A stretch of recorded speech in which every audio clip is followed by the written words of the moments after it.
Assalamualaikum warahmatullahi wabarakatuh. Bismillahirrahmanirrahim. Alhamdulillahirabbil alamin. Assalatu wassalamu ala asyrofil anbiya'i wal mursalin wa ala alihi washabbihi ajmain, amma ba'du. Perkenalkan, nama saya Irma Apriani, NIM 18112334, mahasiswi Stayana 2 Kuala Tungkal, Prodi Pendidikan Agama Islam semester 6. Nah, di video kali ini, sesuai dengan prodi yang saya ambil, Prodi Pendidikan Agama Islam, kali ini saya akan membahas mengenai perbandingan sistem pendidikan yang ada di negara Indonesia dan negara Malaysia. Pendidikan itu merupakan aspek yang sangat penting dalam suatu negara. Tolak ukur maju atau tidaknya suatu negara itu dapat dilihat dari segi pendidikannya. Nah, sistem pendidikan yang diterapkan di setiap negara itu berbeda-beda. Hal tersebut dapat dipengaruhi oleh berbagai hal seperti faktor sosiokultural, lingkungan, historis, dan faktor-faktor lainnya. Dalam menerapkan sistem pendidikan, setiap negara itu pasti memiliki pertimbangan selain faktor-faktor tersebut, yakni tujuan pelaksanaan dalam jangka panjang maupun jangka pendek. Nah, tujuan dari penerapan sistem pendidikan yang sesuai itu akan mengarah pada terciptanya sumber daya manusia yang berkualitas sesuai dengan cita-cita ideal suatu bangsa. Malaysia dan Indonesia itu merupakan dua negara yang memiliki rumpun yang sama, wilayahnya berdekatan, bahasanya hampir sama, serta berbagai budayanya juga hampir sama. Berdasarkan kesamaan ini, maka terjalinlah hubungan diplomasi dua negara yang harmonis. Namun, tak jarang pula karena persamaan-persamaan tersebut sering terjadi konflik di antara keduanya.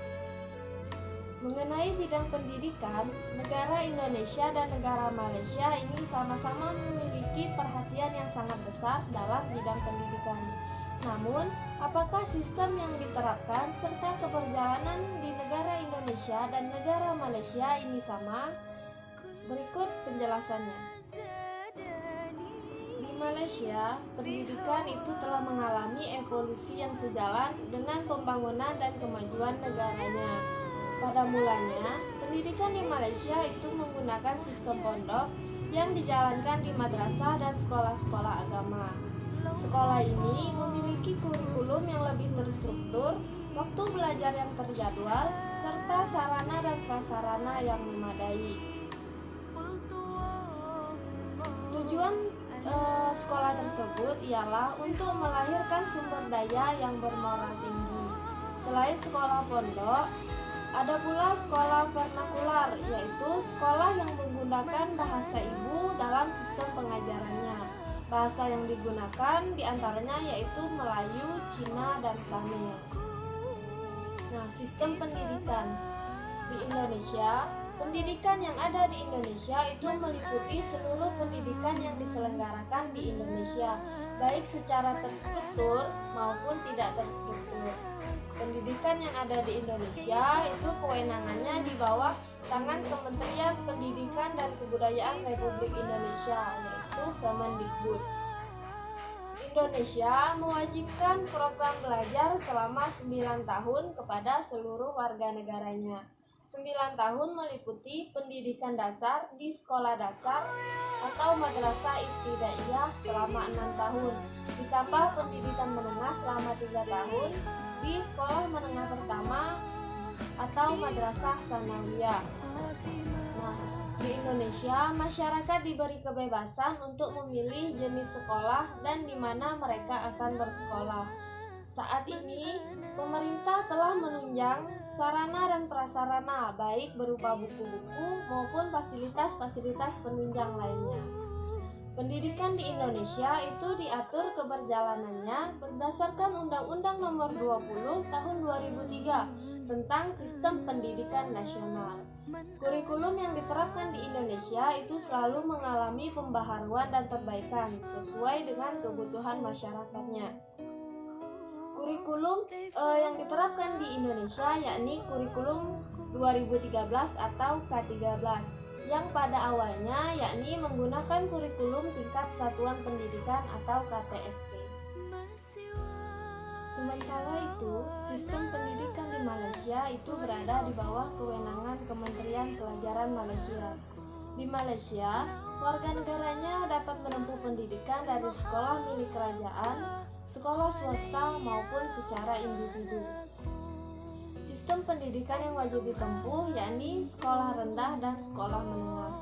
Meskipun bentuk pemerintahannya adalah kerajaan, namun kerajaan tidak memiliki hak untuk menentukan kurikulum atau cara pengajaran yang harus diterapkan.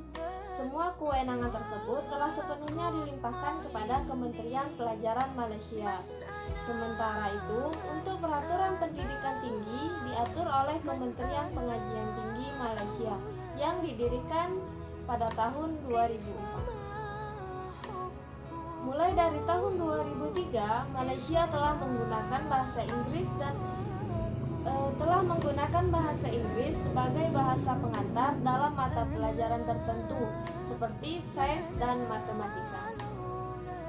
Nah, jenjang pendidikan. Di Indonesia, jenjang pendidikan itu terdiri dari pendidikan anak usia dini, pendidikan dasar, pendidikan menengah, dan pendidikan tinggi. Sama halnya dengan Indonesia, Malaysia juga memiliki beberapa jenjang dalam pendidikannya, yakni pendidikan prasekolah, pendidikan rendah, pendidikan menengah, pendidikan pra-university, dan pengajian tinggi. Jenis pendidikan di Indonesia itu terdapat beberapa jenis pendidikan: pendidikan umum, pendidikan kejuruan, pendidikan akademik, pendidikan profesi, pendidikan vokasi, pendidikan keagamaan, dan pendidikan khusus. Sedangkan di Malaysia, jenis-jenis pendidikan diantaranya ada sekolah kebangsaan, merupakan sekolah yang menggunakan bahasa Melayu sebagai bahasa pengantarnya. Kemudian sekolah klaster, itu merupakan salah satu jenis sekolah yang diunggulkan di Malaysia. Sekolah jenis kebangsaan, yaitu sekolah yang menggunakan bahasa Cina atau bahasa Tamil sebagai bahasa pengantarnya.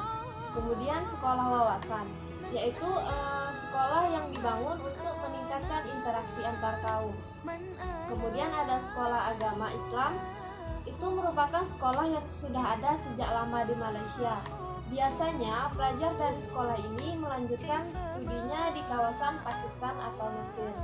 Kemudian ada sekolah Bestari, itu merupakan sekolah yang menerapkan kemajuan teknologi, yakni dengan menggunakan komputer dan teknologi modern lainnya. Kemudian ada sekolah teknik dan vokasional, merupakan sekolah yang memberi peluang kepada murid yang memiliki kemampuan khusus dalam bidang sains dan teknologi. Nah, lulusan sekolah ini sangat dibutuhkan dalam bidang industri negara. Selanjutnya, sekolah berasrama penuh. Di sekolah ini diperuntukkan untuk tenaga-tenaga ahli yang dibutuhkan di Malaysia. Sekolah ini menerapkan sistem penerimaan siswa dengan kemampuan akademik dan bakat-bakat olahraga, serta kepemimpinan yang menonjol. Nah, dilihat dari sejarah, jenjang, jalur, jenis, dan sistem pendidikannya, negara Indonesia dan negara Malaysia memiliki pola yang berbeda. Namun, secara keseluruhan, negara Indonesia dan negara Malaysia itu hampir memiliki persamaan dalam hal jenjang dan jalur yang diterapkan. Terlepas dari hal tersebut, negara Indonesia dan negara Malaysia sama-sama mencurahkan perhatian penuh pada terwujudnya pendidikan kondusif suatu negara, agar mampu mencetak agen-agen penerus bangsa yang berkualitas dan mampu membawa bangsa ke arah yang lebih baik lagi. Nah, demikianlah video saya kali ini mengenai sistem pendidikan yang ada di Indonesia dan negara Malaysia. Jangan lupa like, komen, dan subscribe. Semoga bermanfaat. Sekian, terima kasih. Wassalamualaikum warahmatullahi wabarakatuh.